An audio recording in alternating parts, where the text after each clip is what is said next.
Delta class is the 4th year of St. Joseph's College Seminary, so the 4th batch of men each year to come in, so it's been really exciting so far. But I first learned about it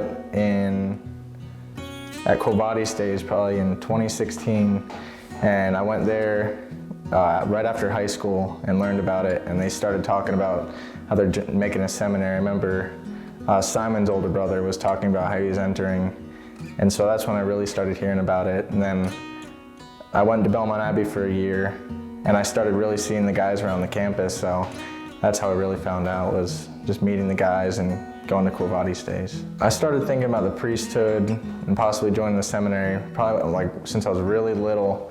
I've always wanted to become a priest, but you know, as you get older, more other things take priority, so baseball was mine, so I just started, all my focus was on baseball. And after playing baseball, played a year at Belmont Abbey and seeing the guys around there, I started praying with the monks and then talking with the guys some more and Father Barone, and that's when I started really deeply considering it and just going for it.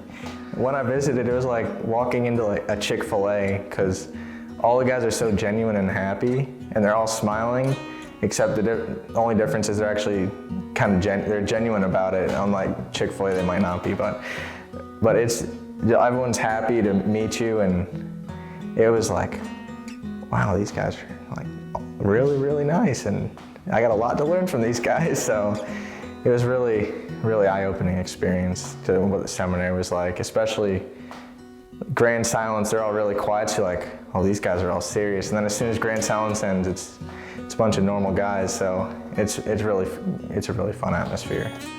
My parents were really excited for me to be going to the seminary, because they know I've been talking about it my whole life, and they've been praying for me, and they knew it was kind of like what I needed to go do, whether it was God's will or not to become a priest. But my parents and my family were really excited for me. My friends, I don't have many Catholic friends, so they were kind of like, why would you go do that? Like, what's the point of that? And I don't think they really get it in a way, but I think they respect it, because they know that there's something special about a Catholic priest. They're different from everybody else, all the other denominations. So I think that they were really excited for me too as well, even though they didn't really fully understand what undertakes it. So I thought seminarians would be, I would say, more quiet, like kind of quiet and shy, because the only time I've ever really seen seminarians is in a liturgical setting, so they're always prayerful, pious, but you don't ever see the seminarian outside, usually of the liturgy and like prayers or vespers or liturgical hour. It's just a bunch of normal guys. That's what that's what I didn't realize either. It's just a bunch of normal guys just trying to figure out what God wants them to do with their life. So once you kind of break through that and realize that this is just a normal guy that felt a calling, and he went to the seminary to figure it out, and through the seminary you change a lot, but there's still just a normal guy that likes to have fun or go play sport or go fishing or do whatever. So I do feel a change already.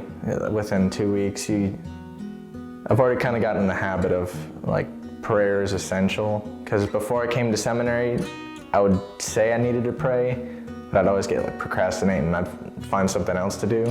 But when you really come to seminary, and when it's really, you look at another guy in the chapel and you're like, okay, it's kind of an example, like, all right, we need to be praying right now, or it's kind of a reinforcement that this is important, and that being around a group of fraternity guys and everyone waking up early in the morning, coming to chapel, and you really get in that regiment, like, and in a routine, and that becomes all a part of it. So prayer is number one. The first thing you do when you wake up, you come to chapel, and that's the first thing you start your day off with. And throughout the day, you got your prayers and mass, and the last thing of the day before, the last word we say a prayer to Mary. And so that's the last thing we say before grand silence is we sing a hymn to Mary. So prayer has really become more a part of me now, and implemented instead of just being something I try to do. It's more something I have to do in order for my day to be complete.